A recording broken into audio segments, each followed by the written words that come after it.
की मिट्टी मेरे माथे का चंदन है। भारत देश की मिट्टी मेरे माथे का चंदन है। आइए सभी मान्यवर, आप सबका हार्दिक अभिनंदन है। आइए सभी मान्यवर, आप सबका हार्दिक अभिनंदन है। आदरणीय डिप्टी डायरेक्टर सर एवं सत्र संचालक महोदया एवं हमारे शिक्षकगण एवं समस्त प्रशिक्षुओं को मेरा नमस्कार। मैं लक्ष्मण सिंह, वन प्रशिक्षु, उत्तराखंड वानिकी प्रशिक्षण अकादमी हल्द्वानी से माँ भारती के चरणों में वंदन करता हूँ और देश के सभी शहीदों को नमन करता हूँ। यह मेरा सौभाग्य है कि आज मुझे भारत रत्न पंडित गोविंद बल्लभ पंत के जयंती के उपलक्ष्य में बोलने का अवसर प्राप्त हुआ है। मैं पंडित गोविंद बल्लभ पंत के समाज सुधार व लोकतंत्र की सफलता व योगदान पर अपना विचार प्रस्तुत कर रहा हूँ।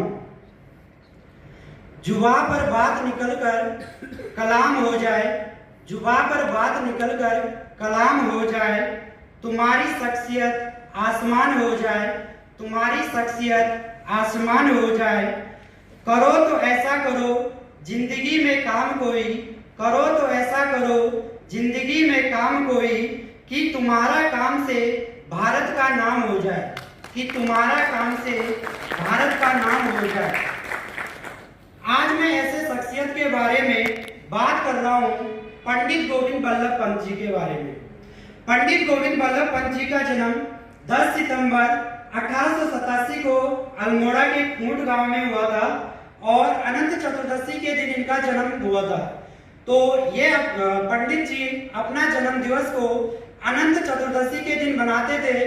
सौभाग्य से 10 सितंबर 1946 को जब पंडित जी गोविंद बल्लभ पंत जी यूपी के सीएम बने तो उस दिन भी अनंत चतुर्दशी था। तो उस दिन से अपना जन्म दिवस 10 सितंबर को मनाते हैं और वर्तमान में उत्तराखंड सरकार ने 10 सितंबर को उत्तराखंड गौरव दिवस मनाने की घोषणा की है। पंत जी ने 1903 में राजनीतिक चेतना के प्रचार प्रसार के लिए अल्मोड़ा में हैप्पी क्लब की स्थापना की।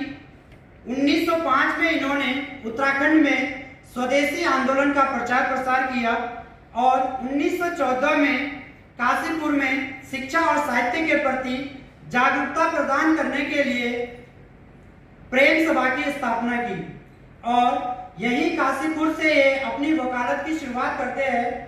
इनके साथ काशीपुर में एक घटना होती है जब एक कोर्ट परिसर में होते हैं। तो कोर्ट परिसर में अंग्रेज अधिकारियों द्वारा इनसे कहा जाता है टोपी उतारने के लिए। तो पंत जी ने उस दौरान अंग्रेज अधिकारियों से कहा था कि मैं कोर्ट से बाहर जा सकता हूं लेकिन टोपी नहीं उतार सकता हूं। तो पंत जी अपने सम्मान के प्रति अडिग रहे, इसलिए इन्हें हिमालय पुत्र की संज्ञा भी दी गई है। 1916 में इन्होंने कुमाऊं संघ की स्थापना की थी। कुमाऊं संघ की स्थापना करने का जो उद्देश्य था वन में हक हकूक की लड़ाई और वन आंदोलन के लिए लोगों को जागरूक करना था। इस दौरान इन्होंने फॉरेस्ट प्रॉब्लम ऑफ कुमाऊं एक पुस्तक लिखी थी जिससे अंग्रेज भयभीत हो गए थे और अंग्रेजों ने उस पुस्तक को प्रतिबंधित कर दिया था। 1920 में असहयोग आंदोलन भारत में होता है स्टार्ट और 1921 में असहयोग आंदोलन से जुड़ जाते हैं। 9 अगस्त 1925 को काकोरी कांड होता है और काकोरी कांड में जो हमारे क्रांतिकारी होते हैं जेल में जाते हैं। तो उस दौरान मदन मोहन मालवीय वकालत करते हैं, तो उस दौरान ये उनका सहयोग भी करते हैं। तो यहाँ से पंत जी को वकालत में प्रसिद्धि मिलती है। 1928 में लखनऊ में साइमन कमीशन का एक विरोध कर रहे थे। तब जब पंडित जवाहरलाल नेहरू पर लाठियां भांजी जा रही थी तो उस दौरान भी ये पंडित जवाहरलाल नेहरू के सामने आकर के खड़े हो जाते थे। 1942 में भारत छोड़ो आंदोलन के दौरान इन्हें मुंबई में गिरफ्तार किया गया और अहमदनगर जेल में भेजा गया। 1946 में जब ये यूपी के मुख्यमंत्री बने तो उस दौरान इन्होंने जमींदारी प्रथा को समाप्त करने का प्रयास किया और देश में ऊनी उद्योगों को प्रोत्साहित किया।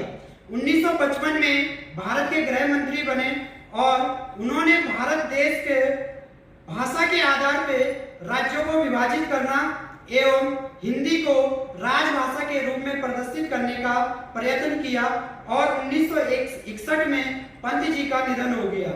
अंत में दो पंक्ति कहकर अपने वाणी को विराम दूंगा। उनकी सोच ने हमें आजादी का उजाला दिया, उनकी सोच ने हमें आजादी का उजाला दिया। उनका आदर्श हमें भविष्य संवारने का हौसला देता है, उनका आदर्श हमें भविष्य संवारने का हौसला देता है। जय हिंद, जय भारत, जय उत्तराखंड।